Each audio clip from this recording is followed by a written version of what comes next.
Pinupuri at nagpapasalamat kami sa panibagong buhay na regalo mo sa amin. Sa buhay at kalakasang taglay namin sa ngayon, maraming salamat po. Dalangin namin ang lakas na taglay ay magamit sa pagbabahagi ng mga kaalaman at pagkatuto. Masalamin nawa namin ang layunin mong dakila sa aming buhay at maisagawa ngayon ang aming mga gawain na may kabutihan at pag-ibig sa aming kapwa. Salamat sa patuloy na probisyon ng aming mga pangangailangan sa kabila ng mga pangyayari sa aming kapatiran. Panalangin namin ang lahat ng ito sa pangalan ng Jesus. Amen.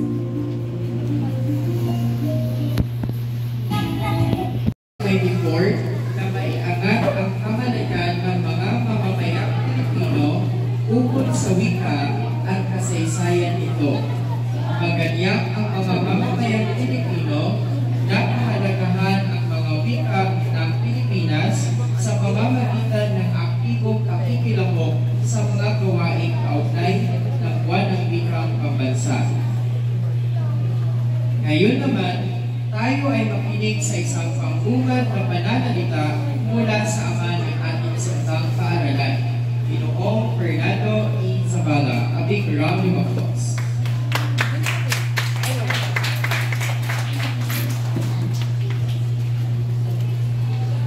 Salamat, Ginoong Ron Casas, ang ating MC sa araw nito, sa ating mga magulang, sa ating mga guro, at higit sa lahat sa aking mga baitang isa, baitang dalawa, at baitang tatlong mga estudyante. Magandang umaga sa ating lahat. Maraming salamat po sa ating mga magulang sa patuloy niyong pagsusuporta. Ito po ang buwan ng wika, ang pangalawang aktibidad sa taong 2024-2025. Ang unang activity po natin ay last month, which is the Nutrition Month.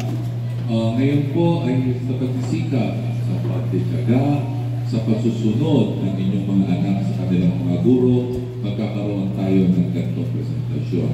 Sa inyo rin pong pagpatuloy na pagsuporta, ang ating paaralan ay muling mabubuo, muling tatanyag sa pamamagitan ng kagalingan, sa pag-awit, sa pagtula, sa pagsayaw ng ating munting kabataan.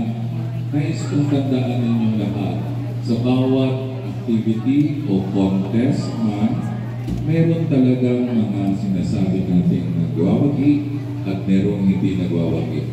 Pero isa puso po natin na ang bawat isa na participate dito sa anumang activity ay isang karangalan at isang sign ng kanilang tagumpay.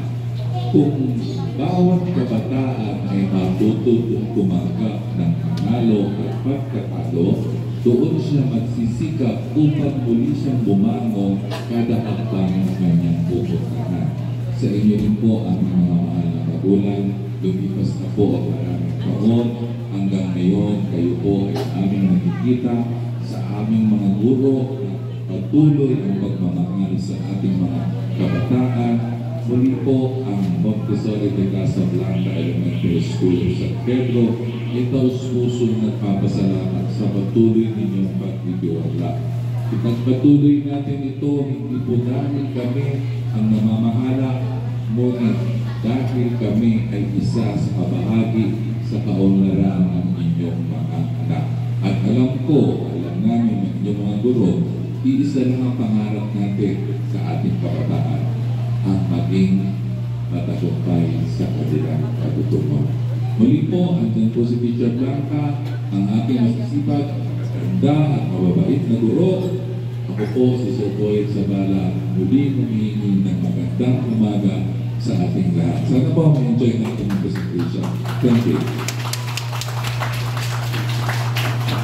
Maraming salamat po Sir Fernando Zavala sa inyong napakagandang mensahe at sa pagbukas ng pagdiriwang na ito.